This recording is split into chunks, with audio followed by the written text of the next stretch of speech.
بسم اللہ الرحمن الرحیم۔ ذکر صحابہ رضی اللہ تعالیٰ عنہ۔ حضرت عمر ابن جموح رضی اللہ تعالیٰ عنہ، صبح کے وقت ان کی آنکھ کھلی تو ان کا لکڑی کا بت اپنی جگہ موجود نہیں تھا۔ وہ بڑے حیران ہوئے کہ بت کہاں چلا گیا۔ اس بت کو انہوں نے خود بنایا بھی تھا اور بتوں کی پوجا کے بہت شوقین بھی تھے۔ صبح شام بہت باقاعدگی سے اس کو پوجا کرتے تھے، بت کو خوب بنا سنوار کے رکھتے تھے۔ ان حالات میں اسلام کا سورج طلوع ہوا۔ لوگ اسلام کی دولت سے مالا مال ہونے لگے، لیکن یہ اپنے بت پرستی میں ڈوبے رہے۔ ان کے بیٹے کا نام معاذ تھا۔ وہ خوش قسمتی سے اسلام کی تعلیم سے فوراً ہی متاثر ہوئے اور مسلمان ہو گئے۔ انہوں نے اپنے باپ کو سمجھانے کی کوشش کی، لیکن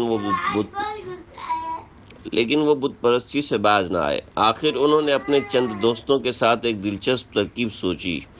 رات کے وقت بت کو اٹھا کے باہر لے آئے اور گندگی کے ایک ڈھیر پہ پھینک دیا۔ انہوں نے بت کو پہلے تو گھر میں تلاش کیا، لیکن پھر گھر سے باہر نکل کر تلاش کرنے لگے۔ تلاش کرتے کرتے وہ گندگی کے ڈھیر پہ پہنچ گئے۔ انہیں وہاں اپنا بت گندگی میں لتھڑا نظر آیا۔ بہت غصے ہوئے، چیخے چلائے، بت کو اٹھا کے گھر لائے، صاف کیا، خوشبو لگائی اور اس کو اپنی جگہ پہ رکھ دیا۔ دوسرے دن اٹھے تو بت پھر غائب۔ اب تو بہت سٹ پٹائے، باہر جا کے دیکھا بت پھر گندگی میں پڑا ہوا تھا۔ جب روز ایسا ہونے لگا تو تنگ آ کر بت کی گردن پہ تلوار لٹکائی اور بولے، مجھے تو معلوم نہیں تیرے ساتھ یہ گستاخی کون کرتا ہے۔ اب یہ تلوار تیرے پاس سے اپنا بچاؤ، اس کے ذریعے خود کرنا۔ لڑکوں نے بت کی گردن پر تلوار لٹکی دیکھی تو بہت ہنسے۔ اس بار انہوں نے بت کو ایک مرے ہوئے کتے کے ساتھ رسی سے باندھا اور بنو سلمہ کے کنویں میں لٹکا دیا۔ اس میں وہ لوگ نجاست پھینکا کرتے تھے۔ صبح انہوں نے پھر بت کو غائب پایا اور تلوار بھی غائب تھی۔ جب انہیں اپنا بت مردہ کتے کے ساتھ لٹکا نظر آیا تو گویا عقل آ گئی۔ بت سے بیزار ہو گئے اور جان گئے یہ اس قدر بے بس ہے کہ مردہ کتے کے ساتھ لٹکا ہوا ہے۔ بس اسی وقت بت پرستی سے نفرت محسوس کی۔ ایسے میں ایک مسلمان کا کنویں کے پاس سے گزر ہوا، انہیں پریشان دیکھ کے پوچھا، کیا ہوا عمر؟ تو انہوں نے ساری بات بتا دی۔ وہ سن کے بولے، تو لعنت بھیجو اس بت پر، اللہ اور اس کے رسول پر ایمان لے آؤ۔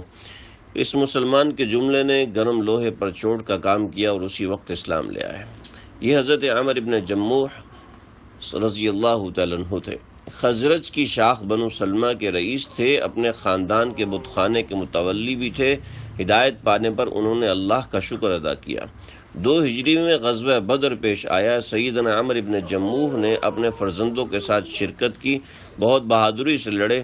اس لڑائی میں ابو جہل کو جن 2 بچوں نے قتل کیا ان میں ایک کا نام معاذ تھا، یہ عمر ہی کے بیٹے تھے۔ بعض روایت یہ کہتی ہیں کہ خود غزوہ بدر میں شریک نہیں ہوئے تھے، کیونکہ ان کے پاؤں میں لنگڑاہٹ تھی اور تھے بھی بوڑھے۔ 3 ہجری میں احد کے موقع پر عمر ابن جموح پیچھے نہ رہ سکے، جنگ میں شرکت کے لیے تیار ہوئے۔ ان کے 4 بیٹے رسول اللہ صلی اللہ علیہ وسلم کی خدمت میں حاضر ہوئے۔ کہا، اے اللہ کے رسول، ہم چاروں بھائی لڑائی میں شریک ہو رہے ہیں، ہمارے والد بوڑھے ہیں، پھر ان کی ایک ٹانگ میں لنگڑا پن ہے، لیکن وہ لڑائی میں شرکت پر تلے ہوئے ہیں، ان کے بارے میں کیا ارشاد فرماتے ہیں؟ آپ نے فرمایا کہ تم نے انہیں سمجھایا ہوتا۔ اس پر وہ بولے، اے اللہ کے رسول، ہم نے انہیں بہت سمجھایا لیکن وہ نہیں مانتے۔ آپ نے ارشاد فرمایا، اچھا تو پھر انہیں ذرا میرے پاس لے آؤ۔ چاروں گھر گئے، اپنے والد حضرت عمر ابن جموح کو بلا کر لے آئے۔ وہ لنگڑاتے ہوئے آپ کی خدمت میں حاضر ہوئے۔ آپ نے فرمایا، عمر، میں نے سنا ہے کہ تم ہمارے ساتھ لڑائی میں جانا چاہتے ہو، تمہارا جذبہ اللہ کے نزدیک بہت پسندیدہ ہے، لیکن تمہاری عمر لڑائی کی نہیں، پھر تم ایک ٹانگ سے معذور بھی ہو، اس لیے تم جہاد پہ نہیں جا سکتے۔ امید ہے اللہ تمہاری نیت کے مطابق جہاد کا ثواب عطا فرمائیں گے۔ آپ کا یہ مبارک جملہ سن کر فوراً بولے، اللہ کے رسول، یہ لڑکے مجھے جہاد میں جانے سے روک رہے ہیں، لیکن اللہ کی قسم مجھے امید ہے کہ اگر میں لڑائی میں مارا گیا تو اس پاؤں کو گھسیٹتا ہوا جنت میں جاؤں گا۔ اللہ کے لیے مجھے ساتھ جانے کی اجازت عطا کر دیجیے۔ آپ صلی اللہ علیہ وسلم ان کے جذبے سے متاثر ہوئے، ان کے بیٹوں سے فرمایا کہ اب انہیں نہ روکو، شاید ان کی قسمت میں شہادت ہی لکھی ہے۔ آپ کی طرف سے اجازت ملنے پر خوشی خوشی گھر لوٹے، ہتھیار سنبھالے اور میدان جہاد کی طرف روانہ ہوئے۔ احد کی اس لڑائی میں جب مسلمانوں کی غلطی سے لڑائی کا پانسا پلٹا، مسلمان ادھر ادھر بکھر گئے، حضرت عمر بن جموح اپنے بیٹے خلاد کو ساتھ لیے دشمن کی صفوں میں گھس گئے۔ دونوں ثابت قدمی سے لڑے اور لڑتے لڑتے آخرکار شہید ہوئے۔ عمر بن جموح کے ساتھ ان کے غلام سلیم بھی تھے، یہ بھی ان کے ساتھ نہایت بہادری سے لڑتے ہوئے جام شہادت نوش کر گئے۔ مشرکین کے پسپا ہونے کے بعد نبی اکرم صلی اللہ علیہ وسلم نے احد کے میدان کا چکر لگایا۔ عمر بن جموح کی خاک اور خون میں لتڑی لاش کو دیکھ کر فرمایا، اللہ کے بندے جب اللہ کے نام کی قسم کھا لیتے ہیں تو اللہ ان کی قسم کو ضرور پورا کر دیتا ہے۔ عمر بھی ایسے بندوں میں شمار تھے، یہ میں انہیں جنگ میں جنت میں لنگڑے پاؤں سے چلتے ہوئے دیکھ رہا ہوں۔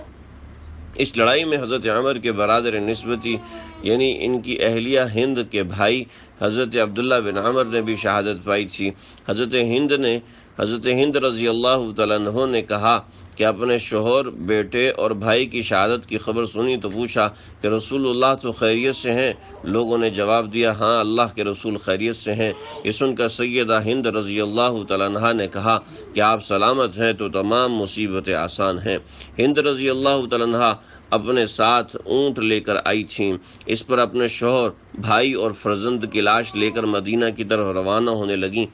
راستے میں ام المومنین حضرت عائشہ رضی اللہ تعالیٰ عنہ میدان احد کی طرف آتی نظر آئیں۔ ام المؤمنین حضرت عائشہ رضی اللہ تعالیٰ عنہ نے حضور صلی اللہ علیہ وسلم کی خدمت کی خیریت معلوم کی تو انہوں نے جواب میں فرمایا، اونٹ پر لادے ہوئے یہ لاشیں میرے شوہر، بھائی اور فرزند کے ہیں، انہوں نے اس لڑائی میں شہادت پائی ہے۔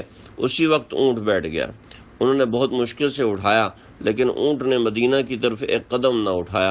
ام المؤمنین بولیں، شاید وزن زیادہ ہے۔ ہند نے جواب دیا کہ جی نہیں، اس پر تو اس سے زیادہ بوجھ لادا جاتا ہے۔ انہوں نے اونٹ کا رخ احد کے میدان کی طرف کیا تو فوراً چل پڑا۔ ہند رضی اللہ تعالیٰ عنہ حضور اقدس صلی اللہ علیہ وسلم کی خدمت میں حاضر ہوئیں، انہیں اونٹ کے بارے میں بتایا تو آپ نے پوچھا کہ کیا انہیں چلتے وقت کچھ کہا تھا؟ تو اس پر ہند نے کہا جی ہاں، انہوں نے چلتے وقت دعا کی تھی، یا اللہ مجھے شہادت نصیب فرمانا اور مجھے میرے اہل و عیال کے پاس واپس نہ لانا۔ یہ سن کر حضور اقدس صلی اللہ علیہ وسلم نے فرمایا، انصار میں کچھ لوگ ایسے ہیں کہ اگر وہ کسی بات پہ قسم کھا لیں تو اللہ ان کی قسم کو پورا کر دیں۔ عمر بن جموح بھی ایسے ہی تھے۔ اس کے بعد ان تینوں کو احد کے شہیدوں کے درمیان دفن کیا گیا۔ آپ نے اور تمام صحابہ نے ان کے لیے دعا کی۔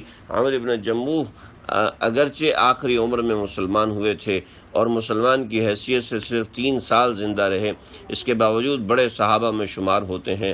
بہت سادہ مزاج، سخی تھے۔ ایک مرتبہ بنو سلمہ کے کچھ لوگ آپ کی خدمت میں حاضر ہوئے۔ آپ نے ان سے پوچھا تمہارا سردار کون ہے؟ انہوں نے بتایا، اے اللہ کے رسول، ہمارا سردار جد بن قیس ہے، وہ ایک بخیل آدمی ہے۔ آپ نے ارشاد فرمایا، بخیلی سے بدتر تو کوئی بات نہیں، آج سے تمہارا سردار عمرو بن جموح ہے۔ اسی روز سے بنو سلمہ کے رئیس بن گئے۔ لوگ انہیں سید الانصار کہتے تھے۔ بنو سلمہ کو ان کے سردار بننے پر بڑی خوشی ہوئی تھی۔ اللہ ان پر رحمت نازل فرمائے، آمین۔